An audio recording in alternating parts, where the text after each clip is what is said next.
In 552 AD, the most powerful emperor in the world received a letter. It contained just two words: "We are free."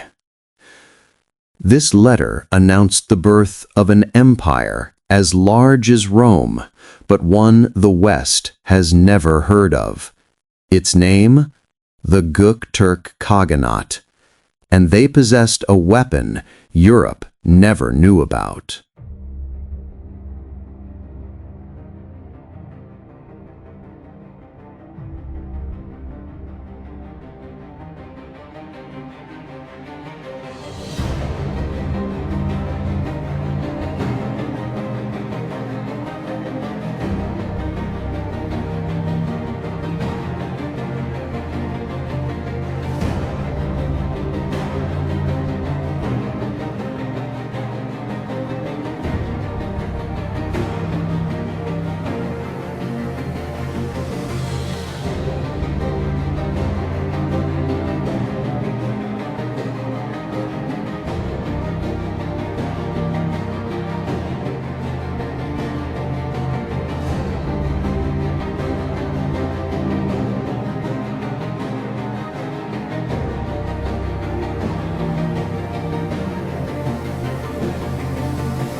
You know about the Hun Empire, right?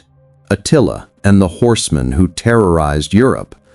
But what if I told you that 150 years after the Huns, there was an empire even more powerful? The Huns only affected Europe, but the Göktürks, they simultaneously controlled China, Persia, and Byzantium. How? This is one of history's greatest geopolitical games. Picture this: the 6th century. Europe is in the Dark Ages, tribes warring with each other. But in Asia, an incredible power is rising along the Silk Road. Yet this empire's beginning starts with slavery. The Göktürks began as blacksmith slaves. They worked iron for a nomadic empire called Ruran. But there was one difference. They were the world's best blacksmiths. And in that era, iron was like oil. Whoever controlled iron won the wars. There was a leader named Bumin. He went to his master and said, "Give us freedom." His master laughed and said, "You are merely slaves." This answer sealed Bumin's decision. But now I ask you, how does a slave people overthrow an empire? 552 AD. Bumin made his move, but he wasn't just a warrior, he was a strategist. The Ruran Empire was powerful, but it had a weakness: internal divisions. You know what Bumin did? He made a deal with China. Yes, you heard that right. China was split into northern Wei at the time. Bumin told them, "You strike from the south, I'll strike from the north." And the Battle of Otukhen began. The Ruran army was crushed. But here's what made the Göktürks different. Bumin didn't massacre his enemies. He told them, "You're free now. Come with me. Become warriors." This strategy multiplied the Göktürk army exponentially. And Bumin was now a Khagan, meaning emperor, but more special. He was chosen by Tengri, the sky god. This was like Europe's divine right of kings, but 400 years earlier. Now we get to the fascinating part. Bumin's brother, Istemi Khagan, began expanding westward, and here one of history's least known great battles occurred. Istemi formed an alliance with the Sasanian Persians. Yes, that Persian Empire from Game of Thrones was real. Their target? Destroying the Hephthalite Empire in Central Asia. In the 560s, Istemi's armies reached the Caspian Sea in the west. In the east, his brother Mukan Khagan brought China to its knees.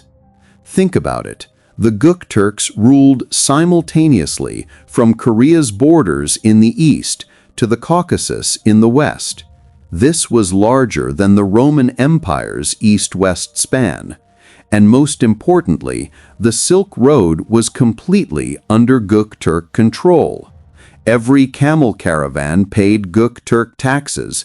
The empire was becoming wealthy. But here's a mini cliffhanger. How could such a powerful empire fall? Here comes one of history's greatest diplomatic games that the West never knew about.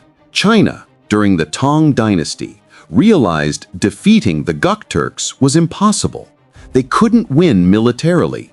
So they chose another path: divide and conquer. China sent gifts to Göktürk princes: silk, gold, princesses. Göktürk elites went to China and became accustomed to luxury life. Chinese records state, "Make them like us, then we can easily control them." And it worked. In 583, the Göktürk Empire split in two. Eastern and Western Göktürks. Brothers turned against each other. In 630, the Eastern Göktürk Khaganate collapsed. China won. But the story doesn't end here. 682 AD, almost everyone had forgotten the Göktürks. The Tang Dynasty was triumphant. But then, something incredible happened. A prince named Ilteris Khagan rebelled, and in just 10 years, he rebuilt the empire. This is one of history's rarest events, an empire that completely revived 52 years after collapsing. Ilteris and his son Bilge Khagan defeated China again, and this time they did something crucial. They wrote everything down. They erected massive stone monuments called the Orkhon Inscriptions. On them, they wrote the state's history, wars, and policies in Göktürk alphabet, runic script, and these inscriptions still stand in Mongolia today. In these inscriptions, Bilge Khagan says, "Turkic people, China deceives you with sweet words. Don't trust them." This is a 1,300-year-old propaganda text, but incredibly sophisticated. Now I'll tell you something absent from Western history: the Göktürk-Byzantine alliance. In the 6th century, Istemi Khagan sent envoys to the Byzantine emperor. Purpose: alliance against Persia. Byzantine sources describe these envoys: mysterious warriors from the east with incredible cavalry tactics. A Byzantine Göktürk alliance was formed. But this alliance didn't last long because Byzantium was playing a double game. They were trying to make deals with both Göktürks and Persians. When the Göktürks learned this, they sent an ambassador to threaten Byzantium. The Byzantine emperor apologized. Imagine, Constantinople was afraid of a power from Asia. In the 740s, the Göktürk Empire collapsed. But this time completely. Civil wars, famines, China's endless diplomatic games. The Uyghurs replaced the Göktürks. But here we must ask, did an empire truly vanish? The Göktürks disappeared, but their legacy continued. The Turkish language comes from Göktürkic. The word Turk was first used as an ethnic identity in Göktürkic inscriptions. Before them, there were only tribal names. Those who came after, Uyghurs, Karakhanid, Seljuks, Ottomans, all carried the Göktürk legacy. In 1889, when Danish scientist Wilhelm Thomsen decoded the Orkhon inscriptions, the world was shocked because it revealed that Turks had a writing system in the 8th century. This coincides with the Viking runes. Today, if you go to Mongolia, you can see these massive stone monuments in the Orkhon Valley. 1,300 years old. An empire's story written on them. The Göktürks never appear in Western history, but they were as powerful as Rome.